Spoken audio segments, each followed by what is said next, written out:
السلام علیکم ورحمۃ اللہ وبرکاتہ۔ محترم ناظرین و سامعین، آج آپ حضرات کے لیے ایک خوشخبری ہے، اور وہ خوشخبری یہ ہے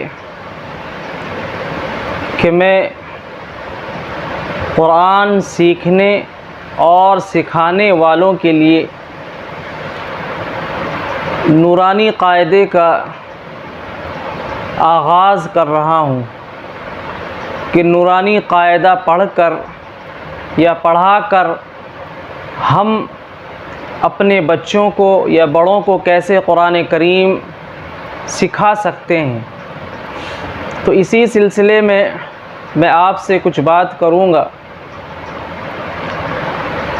اللہ تبارک و تعالی نے قرآن کریم کے اندر سب سے پہلی آیت جو آپ صلی اللہ علیہ وسلم پر نازل ہوئی، اس کا مفہوم یہی بتاتا ہے کہ ہمارے لیے تعلیم کتنی اہم ہے، ہمارے لیے خصوصاً دین کی تعلیم کتنی اہم ہے۔ اگر ہمارے لیے تعلیم اہم نہ ہوتی اور اس کی کوئی اہمیت نہ ہوتی تو اللہ تبارک و تعالی قرآن کریم کی پہلی آیت اقرأ بسم ربک الذی خلق خلق الانسان من علق اقرأ وربک الاکرم الذی علم بالقلم علم الانسان ما لم يعلم، یہ آیتیں نازل نہ فرماتا۔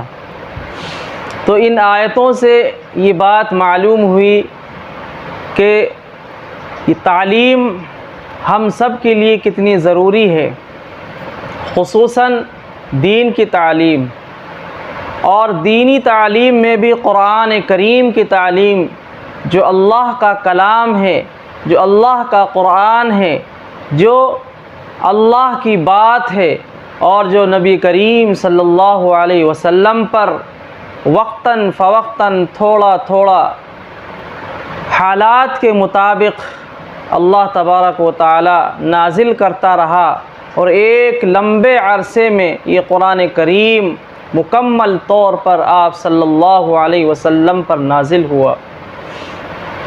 رسول پاک صلی اللہ علیہ وسلم نے ایک حدیث کے اندر ارشاد فرمایا ہے، خیرکم من تعلم القرآن وعلم، کہ تم میں بہترین شخص وہ ہے جو خود بھی قرآن سیکھے اور دوسروں کو بھی سکھائے۔ تو اسی سلسلے میں آج میں نے یہ ارادہ کیا ہے کہ میں نورانی قاعدے سے تھوڑا تھوڑا جو ہے پڑھانا شروع کروں گا۔ ہو سکتا ہے کہ اس پڑھانے سے، اس عمل سے میرے کچھ لوگوں کو فائدہ پہنچے، اور یہی میرے لیے ایک باعث اجر و ثواب بن جائے۔ تو اس سلسلے میں سب سے پہلے میں نورانی قاعدے سے جو پڑھانا شروع کروں گا، تو ایک سبق روزانہ ہوگا، ایک ویڈیو میں ایک سبق ہوگا۔ اس نورانی قاعدے کے اندر 27 سبق ہیں، جن میں ایک ویڈیو میں ایک سبق میں پڑھاؤں گا، اور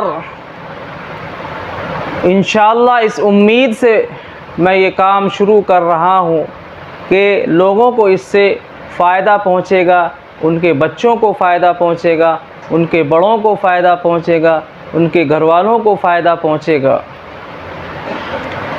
کیونکہ دینی تعلیم کا رجحان ہمارے معاشرے میں بہت کم ہے، اور جن لوگوں کا رجحان دینی تعلیم کی طرف ہے ان کے معاملات بڑے عجیب و غریب ہیں، کہ ہم ایک عصری تعلیم کے لیے، ایک عصری علوم حاصل کرنے کے لیے ہم پوری محنت، مشقت، جد و جہد کرتے ہیں، لیکن دینی تعلیم کے لیے اس کے برخلاف ہے، اس کے بالکل برعکس ہے۔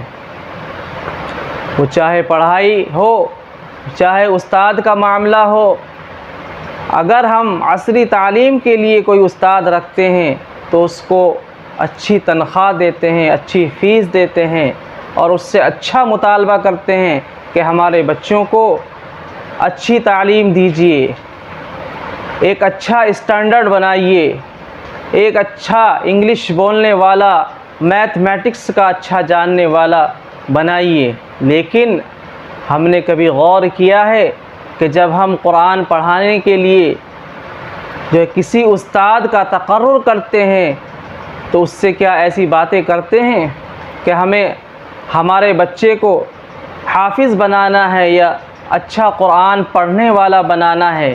نہیں، بلکہ ان کی فیس کا معاملہ بھی یہی ہے، بہت معمولی فیس پر استادوں کا تقرر کرتے ہیں قرآن پڑھانے کے لیے، جبکہ ہونا یہ چاہیے تھا کہ عصری تعلیم پر جو ایک استاد کو دیا جاتا ہے اس سے کہیں زیادہ قرآن کی تعلیم دینے والے کو دیا جاتا ہے۔ لیکن افسوس کی بات یہ ہے کہ قرآن کی تعلیم کو یہی سمجھا جاتا ہے کہ یہ تو فری میں ملنی چاہیے، حالانکہ ایسا نہیں ہے۔ آج بھی اچھے پڑھانے والے لوگ موجود ہیں، بہت اچھا پڑھا سکتے ہیں، لیکن بدقسمتی یہ ہے کہ ہم مسلمان جہاں قرآن کی تعلیم کی بات آتی ہے تو بہت پیچھے ہٹ جاتے ہیں۔ اللہ تعالی ہم کو علماء کی قدر، حفاظ کی قدر، قراء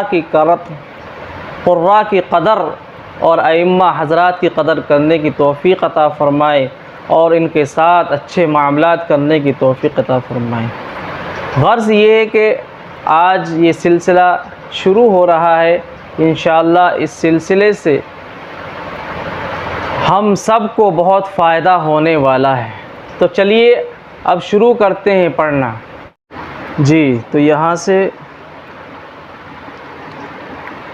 یہ تختی نمبر 1 ہے، تختی نمبر 1، مفردات۔ مفردات الگ الگ حرفوں کو کہتے ہیں، جو الگ الگ حروف ہوتے ہیں، جیسے الف ہے، با ہے، الف الگ ہے، با الگ ہے، تو یہ مفردات کہلاتا ہے۔ تو تختی نمبر 1 میں مفردات کے بارے میں ہم لوگ پڑھیں گے۔ سب سے پہلے کسی بھی چیز کو شروع کرنے سے پہلے ایک مسلمان کو یہ ہونا چاہیے کہ وہ اللہ کے نام سے شروع کرے۔ تو یہاں پر بسم اللہ الرحمن الرحیم، یہ ایک دعا ہے۔ رب یسر ولا تعسر وتمم بالخیر وبک نستعین یا فتاح رب زدنی علما۔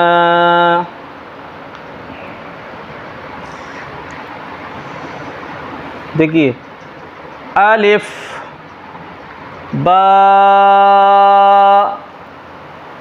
تا،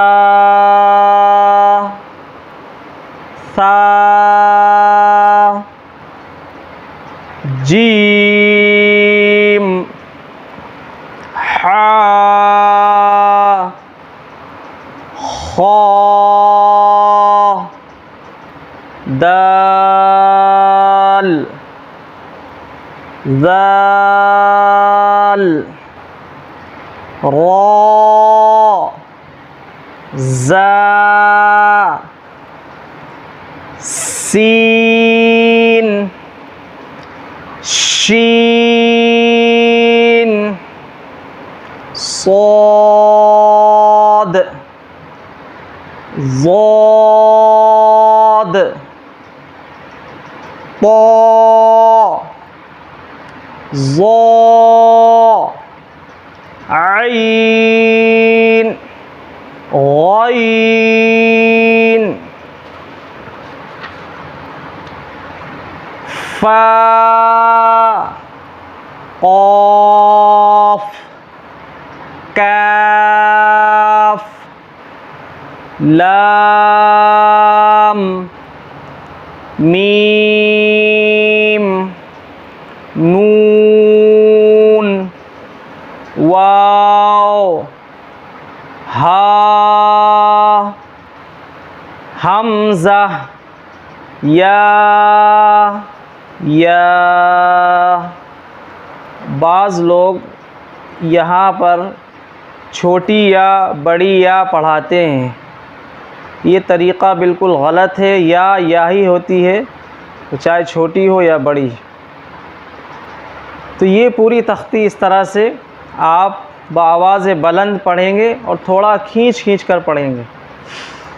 جب آپ کو یہ پڑھنا آ جائے گا اس طرح سے، تو پھر آپ اس طرح سے الف، جیم، دال، سین، طا، با، حا، ذال، شین، ظا، تو اس طرح سے آپ اوپر سے نیچے کو پڑھیں گے، پھر نیچے سے اوپر کو پڑھیں گے، پھر اس طرح سے ایسے پڑھیں گے، ایسے پڑھیں گے، یعنی کبھی ادھر سے، کبھی ادھر سے، کبھی آگے سے، کبھی پیچھے سے۔ تو اس طرح سے آپ اس کی مشق کریں گے، ایکسرسائز کریں گے، تو اس سے یہ معلوم ہو جائے گا کہ آپ کو یہ ورڈز سمجھ میں آ چکے ہیں، سمجھے؟ پھر اس کے بعد جب یہ چیزیں آپ کو یاد ہو جائیں گی تو پھر نقطوں کی پہچان آپ کو کرنی ہے۔ 2 نقطے جو آئیں گے وہ 2 حروف پر 2 نقطے آتے ہیں۔ پہلا حرف کیا ہے 2 نقطے والا؟ یہ ہے تا، اور دوسرا حرف جس کے اوپر 2 نقطے آئیں گے وہ قاف، ٹھیک ہے؟ اس کے بعد 1 نقطے والا حرف جو ہے، 1 نقطہ نیچے جو آئے گا وہ با کے آئے گا یا پھر جیم کے آئے گا۔ بعض لوگ کہتے ہیں جیم کے پیٹ میں، نہیں بلکہ جیم کے نیچے ہوتا ہے، کیونکہ جب جیم اسمال لیٹر میں آتا ہے، مل کر کے آتا ہے، تو پھر جیم کا پیٹ نہیں ہوتا۔ تو اس لیے بچے اس میں کنفیوز ہو جاتے ہیں کہ پہلے تو جیم کے پیٹ میں 1 نقطہ بتایا تھا اور یہاں تو پیٹ ہے نہیں اور 1 نقطہ بھی ہے۔ تو پہلے سے ہی بچوں کو یا بڑوں کو جو سیکھ رہے ہیں انہیں چاہیے کہ با کے نیچے 1 نقطہ آتا ہے اور جیم کے نیچے آتا ہے، ٹھیک ہے؟ اور 1 نقطہ کس کس کے اوپر آتا ہے؟ خا کے اوپر آتا ہے، ذال کے اوپر آتا ہے، زا کے اوپر آتا ہے، ضاد کے اوپر آتا ہے، ضا کے اوپر آتا ہے، غین کے اوپر آتا ہے اور نون کے اوپر آتا ہے، ٹھیک ہے؟